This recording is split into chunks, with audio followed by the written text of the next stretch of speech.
Welcome back, you filthy exiles. So, thankfully, we got through yesterday, which was a bit nasty with the Archnem packs. And if you guys haven't seen the update, then I'll put a link in the description for it. But basically, yesterday on League launch, they obviously rolled out the new modifiers on packs. That was a bit of a shit show.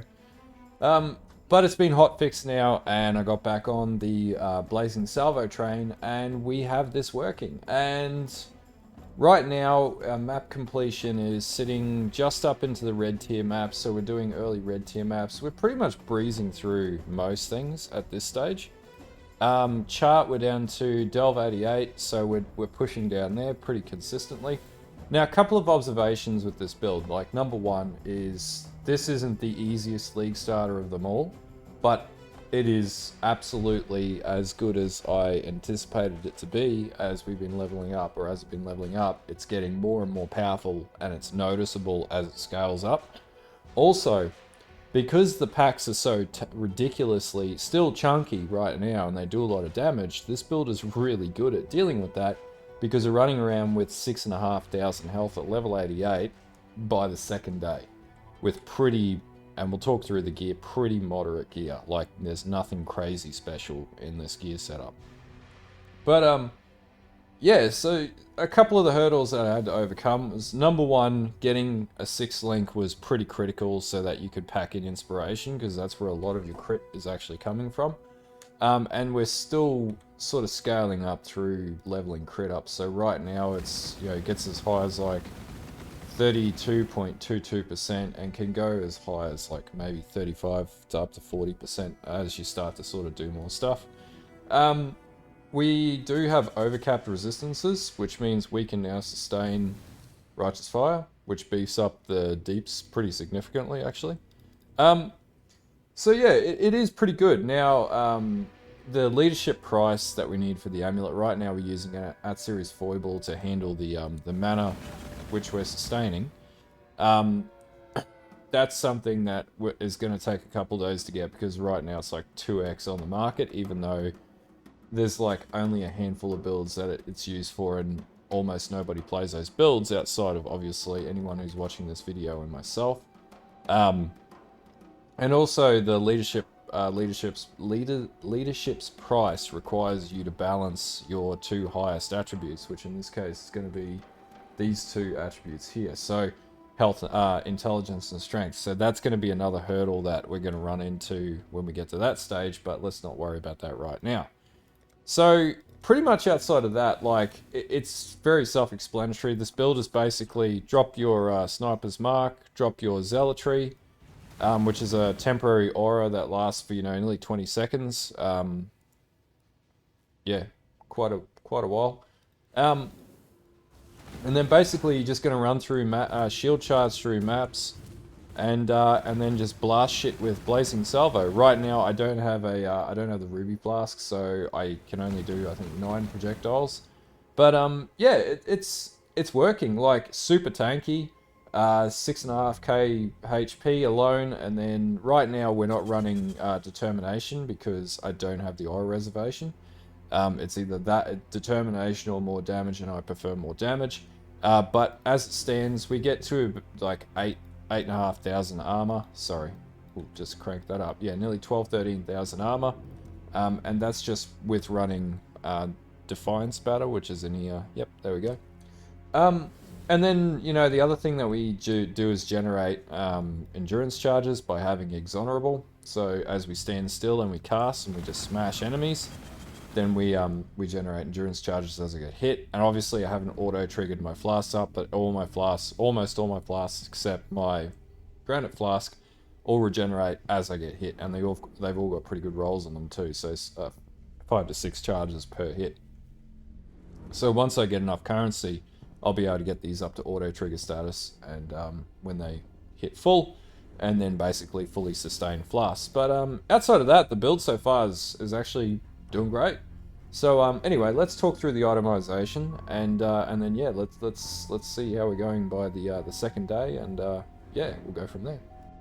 Okay, so itemization, and I should add the DPS on this build right now is about 374,000 for all projectiles, about 63, 64k for individual projectiles. So we're at day 2, we have done fuck all min maxing, the tree's nowhere near completed, it's only at level 88, and it's not doing bad DPS, it's pretty good DPS considering the tankiness of the build as well.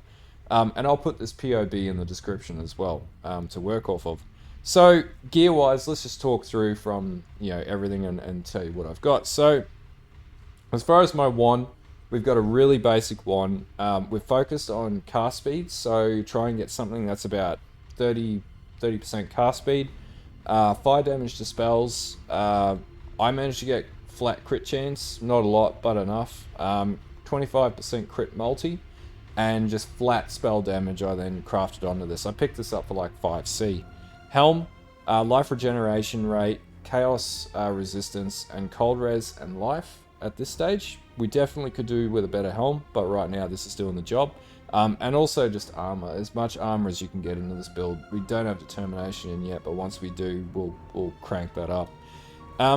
For my shield, I managed to find a +1 to level of all fire skill shield with a T1 fire res roll, which I was T2 fire res roll, which I was pretty impressed with, and a T1 health roll. So I've got that and 25% chance to avoid ailments, which is really, really good. Amulet at Series Foible, I think these are going for, what are they going for right now? Like 3 chaos. Lets you run any of your dex gear that otherwise would be difficult to run, like Sniper's Mark at level 18.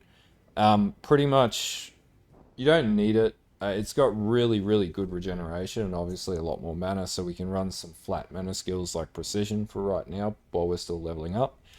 But yeah, just a really good item. No anoint on it so far. We're not that far into this build yet, but probably gonna, once we get Leadership's Price, we'll probably get Charisma, to be honest with you, instead of Golem's Blood. Golem's Blood will be after we've gotten enough optimization into the build. But anyway, that's what we're running for the Amulet. So I did manage to get a 6-link. It was like, I think 20 or 30 chaos. I had an X drop, so I managed to liquidate that and got most of my sort of next tier gear. So yeah, literally just any old 6-link with 4 blue sockets and 2 red sockets will get you over the line. Rings. Now, for rings, you do want to balance resistances here, but the biggest thing is cast speed. If you can get crit multi and life, and any attributes you need to get your sort of skill levels up. So that's what I've done here, and both these rings are pretty much relatively the same. They both have 16% increased cast speed, just no crit multi, which I'd prefer to have crit multi, but beggars can't be choosers. These are like 5 to 10 each, so dirt cheap. Gloves, I managed to get a set of gloves with 14% increased life regeneration rate, flat life, and also flat armor. I haven't optimized any of the Exarch or whatnot implicits yet, but this is about as good as I've gotten so far. Same with belt, just targeting targeting resistances, maximum life, and some life regeneration. And same with boots, life regeneration rate, chaos res, movement speed, flat life. That's pretty much all there is to it. And then flasks, I'm just running Quicksilver, Granite, just a standard Eternal Life flask, Quartz flask, and a Silver flask. Though I would like to get a Diamond flask in here somewhere. That's pretty much it for gear. There's nothing crazy. I'll put the link to my my POE Ninja in the description as well. And let's just have a look at that. So to do some benchmarking on the builds. So right now I am sort of benchmarking up in the POE Ninja ladder for Blazing Salvo. I think I'm like number 2 or 3. The lowest Delver so far, which is nice to be number 1 at something. Anyway, so POE Ninjas kept picking me up at 72,000 per projectile. We can do like 9 projectiles or however, 5 or 6 projectiles, whatever it is. And you'll be able to see my actual visible gear setup and everything that's going on with the build in here. So this is another avenue that you can look at if you want some more advice. I'll put a link to this. My character is Blaze420, so yeah, go figure. But yeah, anyway, let's get into the gem setups. Alright, so gem setups from weapon. So just in the weapon, Flame Dash, Righteous Fire, Anger. I do have Vow Righteous Fire, but you're only going to be using Righteous Fire, so you put that up when you walk into a map and then just start blasting shit. In the helm, Shield Charge, Life Tap, Sniper's Mark, and faster attacks. In my shield, I've got Herald of Ash and, pardon me, oh, every time I do these videos my nose blows up, and Tempest Shield. Then in my chest piece, I've got Blazing Salvo, I've got Inspiration, I've got Fire Penetration, Spell Echo, Intensify, and Pinpoint. So this build is based on intensity ratings. As you blast stuff, you'll basically do more damage and more area damage. Then in my gloves, I've got Zealotry, Life Tap, Divine Blessing, and Increased Duration. And the reason why we do this is we just physically can't fit another aura in this build, but we can have a temporary aura that is up for like 18 seconds, and you just pop that. You could technically map it to your move button if you wanted to, but the cost of it is quite a bit of health. Though, if your regeneration gets to 2000 health per second, then that's not an issue. Then the boots, we are running a really low level precision, bloody nose. Vitality, Molten Shell, and Defiance Batter, just to get enough defenses until we get up to that sort of next level of gearing. Alright, so skill tree. This is an interesting one. So you're going to come up here and pick up these just flat int nodes. When I first leveled this up, I did go down to Sanctity, and then I basically did all of these points up here first. Targeted all these points first as I was leveling up. Then you'll come down, and you also want to get your Corrupted Blood immunity as well early. Then you come down and you go to Glancing Blows. Now, I did pick up these Sanctuary nodes, but I'll eventually pull these off once I put a, I think it's a not a Glorious Vanity, but one of the Legion jewels in here. And then you come across and get Iron Will, Constitution. We do want Tireless because we need to reduce the cost of this as much as we can. And then we come down and we get the Life Mastery node, Barbarism, Juggernaut. We go grab Heart of the Warrior for more life. Then we'll go and grab the Prismatic Skin, and this will give us overcap resistances, which will reduce our damage when we're in Delve and on bosses. And then I come down and get Solar Steel, which further does that again, another 1+% over the over your total elemental resist cap. And then we come down and we get Bloodless, just for more health pooling, and also so enemies can't leech from me. And then finally we get Exonerable, which means we can stand still. We get 50% increased armor while we're standing still, and 25% chance to get endurance charges as I get hit. So I am generating endurance charges, especially really useful down in Delve, even more useful on bosses because the flat damage reductions is insane. For Ascendancies, we're going to go with Pious Path first, or Sanctity to Pious Path, and then we'll get Augury of Penitence, and then finally Righteous Providence, and that's going to get us the crit that we oh so desperately need. Okay, for Pantheon, I am running Solar Lunaris, though Solar Solaris probably actually might be better.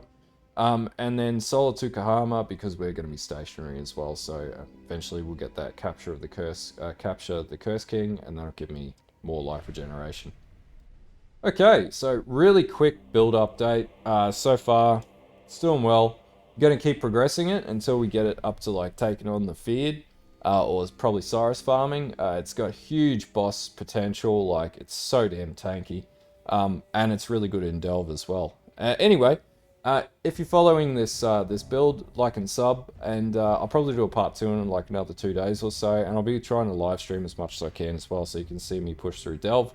But until next time, have a good night, and bye.